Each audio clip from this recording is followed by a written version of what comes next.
اللہ الرحمن الرحیم حامداً و مصلیاً علی رسولہ الکریم اما بعد فاعوذ باللہ من الشیطان الرجیم بسم اللہ الرحمن الرحیم۔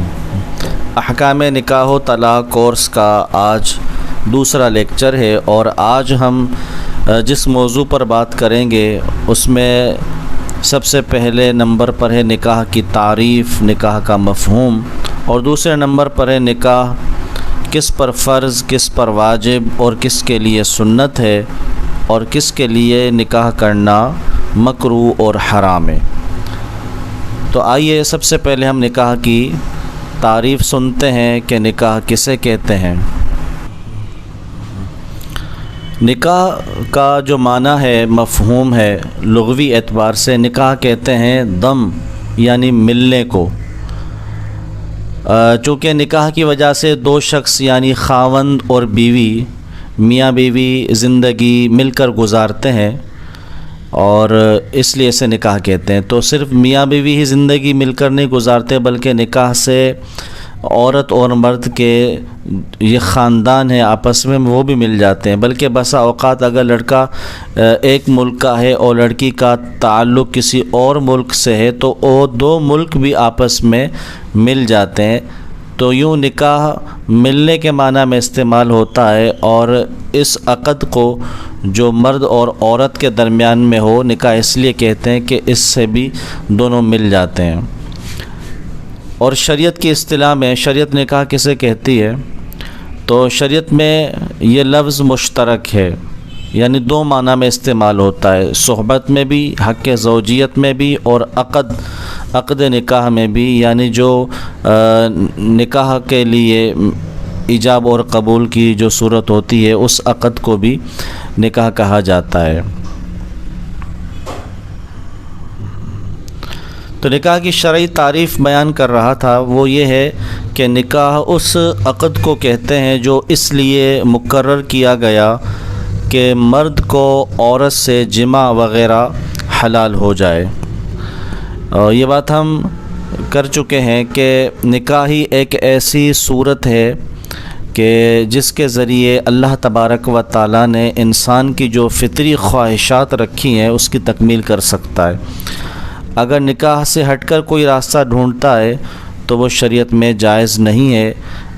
نکاح ہی ایک ایسا طریقہ ہے جو انسان کو دیگر جانوروں سے ممتاز کر دیتا ہے، کیونکہ دیگر جانور مخلوقات ہر ایک میں اللہ نے نر اور مادہ کو پیدا فرمایا ہے، تو ان میں جنسی خواہشات بھی رکھی ہیں، وہ بھی جنسی خواہشات کی تکمیل کرتے ہیں، لیکن کوئی نکاح کی صورت نہیں ہوتی۔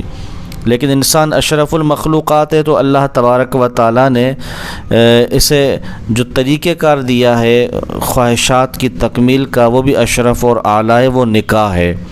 تو شریعت میں نکاح اس عقد کو کہتے ہیں کہ جس کے ذریعے سے مرد اور عورت کا جماع کرنا، آپس میں حق زوجیت قائم کرنا وغیرہ حلال ہو جاتا ہے۔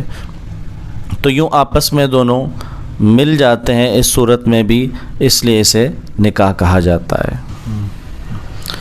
دوسرا ہمارا موضوع ہے کہ نکاح کب فرض ہے، کب واجب ہے، کب سنت ہے اور کب مکروہ اور گناہ اور حرام ہوتا ہے۔ تو اس میں ذرا تفصیل ہے، آپ توجہ کے ساتھ سماعت کریں گے تو انشاءاللہ سمجھ میں آ جائے گی، اور اگر اسے لکھ لیں گے اور پھر اس کو بار بار پڑھتے رہیں گے تو بہت اچھے طریقے سے سمجھ میں آ جائے گا، یا پھر اسی لیکچر کو یا اس حصے کو آپ بار بار سنیں گے تو انشاءاللہ تعالی بہت اچھے طریقے سے آپ کے دل میں یہ جو احکام ہے وہ جگہ بنا لیں گے۔ تو یہ جو ہم بات کر رہے ہیں اسے نکاح کا حکم بھی کہتے ہیں، یعنی نکاح کا حکم کیا ہے، آیا نکاح فرض ہے، واجب ہے، سنت ہے، مکروہ ہے یا پھر حرام ہے۔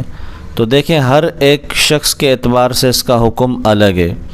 ایک ایسا آدمی ہے جو اعتدال کی حالت پر ہے، مہر اور نفقے پر قدرت رکھتا ہے، تو ایسے شخص کے لیے نکاح سنت مؤکدہ ہے۔ اب آپ سوچ رہے ہوں گے کہ یہ اعتدال کیا ہے، مہر کیا ہے، نفقہ کیا ہے، تو مختصر اس کی وضاحت کر دیتا ہوں۔ انشاءاللہ آئندہ آنے والے لیکچر میں تفصیلاً ہم مہر پر اور نفقے پر بات کریں گے۔ تو اعتدال کی حالت سے یہ مراد ہے کہ نہ تو شہوت کا بہت زیادہ غلبہ ہو اور نہ ہی بالکل شہوت ہی نہ ہو، یعنی نامردی کی جو حالات ہوتے ہیں ایسا نہ ہو، بلکہ اعتدال ہو، یعنی خواہش ہو نکاح کی، ایک درمیانی حالت ہو، بہت زیادہ نہیں ہے کہ زنا میں مبتلا ہونے کا خوف ہے، یا پھر ایسا بھی نہیں کہ بالکل ہی خواہش ہی نہیں ہے اور وہ عنین کی قسم سے تعلق رکھتا ہے، یعنی جو مردانہ کیفیت ہوتی ہے وہ اس کے اندر نہیں پائی جاتی، تو ایسا شخص اعتدال سے نکلا ہوا ہے۔ ہاں اس کی جو درمیانی کیفیت ہے، نہ بہت زیادہ شہوت ہے نہ بالکل ہی ختم ہے، تو ایسی حالت کو اعتدال کی حالت کہتے ہیں۔ حالت اعتدال کی ہو، درمیانی ہو، یعنی کہ اور مہر اور نفقے پر قادر بھی ہو کہ مہر ادا کر سکے۔ اب مہر کتنا ہے؟ تو مہر 10 درہم ہے، اور 10 درہم کتنے ہوتے ہیں؟ تو فی زمانہ جو 10 درہم کا وزن بنتا ہے وہ 2 تولے اور 7.5 ماشے چاندی یا اس کی قیمت ہے۔ 2 تولے 7.5 ماشے چاندی یا اس کی قیمت کا مالک ہو، مہر میں ادا کر سکتا ہو، تو اس کا مطلب یہ مہر پر قادر ہے۔ اب یہ دیکھ لیا جائے، کیونکہ روزانہ کی بنیاد پر سونے کے چاندی کے ریٹ مختلف ہوتے ہیں، اس لیے وزن بتا دیا کہ آپ اب وزن کے ذریعے معلوم کر سکتے ہیں کہ 2 تولہ 7.5 ماشات چاندی کا کیا قیمت ہے، کیا بھاؤ ہے، اس حساب سے پھر دیکھ لیا جائے، ہر آدمی اپنے آپ کو دیکھ لے کہ میں مہر پر قادر ہوں یا نہیں۔ اور نفقے پر بھی قدرت ہو۔ نفقے کا مطلب ہے خرچ کرنا، اور اس سے مراد 3 چیزیں ہیں۔ وہ نمبر 1 کھانا عورت کو کھلا سکے، اور کپڑے دے سکے، اور رہنے کے لیے جگہ دے سکے، تو یہ 3 چیزیں بنیادی حقوق میں سے ہیں جو نفقے میں آتی ہیں۔ اس کے بالتفصیل احکام ہیں، انشاءاللہ تعالی اس پر پورا ایک لیکچر ریکارڈ کیا جائے گا اور آپ کو بھیج دیا جائے گا۔ فی الحال ہمارا جو موضوع ہے وہ نکاح کا حکم ہے، تو 3 چیزیں ذہن میں رکھیے۔ جب نکاح سنت مؤکدہ ہے، سنت ہے، آج آپ سنتے ہوں گے ہر آدمی کہتا ہے نکاح کرنا سنت ہے، نکاح کرنا سنت ہے، تو آیا ہر ایک کے لیے سنت ہے یا نہیں؟ تو بھائی ہر ایک کے لیے نکاح سنت نہیں ہے۔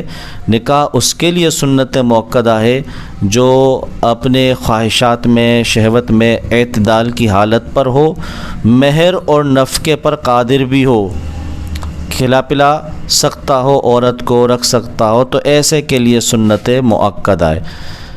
اور نمبر 2 ایسا شخص کہ جس پر نکاح واجب ہو جاتا ہے، تو واجب کس پر ہوتا ہے؟ واجب اس شخص پر ہوتا ہے جسے شہوت کا غلبہ ہے، اور یوں غلبہ ہے شہوت کا کہ اگر نکاح نہیں کرے گا تو زنا میں مبتلا ہونے کا اندیشہ ہے، ٹھیک ہے، یقین نہیں، اندیشہ، غلبہ شہوت ہے اور زنا میں مبتلا ہونے کا اندیشہ ہے، خدشہ ہے، گمان ہے، تو اور وہ شخص جو ہے مہر پر بھی اور نفقے پر قادر بھی ہے، ٹھیک ہے۔ گناہ میں پڑنے کا اندیشہ ہے، اس سے مراد یہ ہے کہ غیر محرم کی طرف نگاہ اٹھتی رہتی ہے، یا معاذ اللہ کسی اور غیر شرعی طریقے سے اپنی شہوت کو پورا کرتا ہے، زنا کے علاوہ جو اور طریقے ہوتے ہیں ان سے شہوت کو پورا کرتا ہے، تو اس کا مطلب یہ ہے کہ اس میں شہوت کا غلبہ ہے اور زنا میں پڑنے کا اندیشہ ہے۔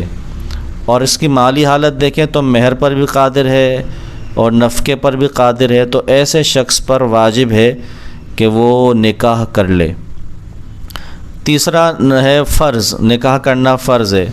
یہ جو واجب کی باتیں ہیں وہ ساری باتیں اس میں ہیں، بس ذرا سا فرق ہے، شہوت کا غلبہ ہے اور زنا میں پڑنے کا یقین ہے، مہر اور نفقے پر قدرت بھی ہے، تو ایسے شخص پر کہ جسے یقین ہو کہ میں زنا میں مبتلا ہو جاؤں گا، مہر اور نفقے پر قادر بھی ہوں، لیکن پھر بھی نکاح نہیں کر رہا، تو میں زنا میں مبتلا ہو جاؤں گا یا ہو جاتا ہوں معاذ اللہ، اللہ کریم ہم سب کو زنا کی نحوست سے محفوظ فرمائے، تو ایسے شخص پر فرض ہے کہ وہ نکاح کر لے۔ اب آئیے مکروہ اور حرام کس کے لیے؟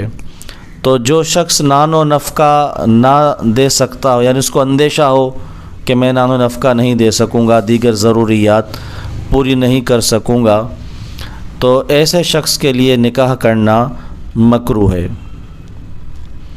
اور ایک شخص وہ ہے کہ جسے یقین ہے کہ میں نہ مہر دے سکتا ہوں، وہ جیسا کہ آج کل لوگ 10-10 لاکھ روپے مہر لکھواتے ہیں لیکن دیتے نہیں ہیں۔ خیر وہ تو قادر ہونے کے باوجود نہیں دیتے، لیکن اگر ایسا شخص ہے کہ جسے یقین ہے کہ میرے پاس مہر کی رقم بھی نہیں ہے اور میرے پاس نفقہ بھی نہیں ہے، عورت کے لیے نہ رہائش ہے نہ اس کو کھلانے کے لیے کچھ ہے، تو ایسے شخص کا نکاح کرنا حرام ہے، گناہ ہے، اس کے لیے جائز نہیں ہے، بلکہ اس کو ضروری ہے کہ پہلے رہائش کا اور عورت کے لیے مہر کا اور نان و نفقے کا انتظام کرے، اس کے بعد پھر نکاح کا سوچے۔ اللہ کریم ہم سب کو احکام شرع سیکھنے، سمجھنے اور اس پر عمل کرنے کی توفیق عطا فرمائے۔ کوئی بات سمجھ میں نہ آئی ہو تو پرسنل پر میسج کر کے آپ پوچھ سکتے ہیں۔ جزاک اللہ خیرہ، والسلام مع الاکرام۔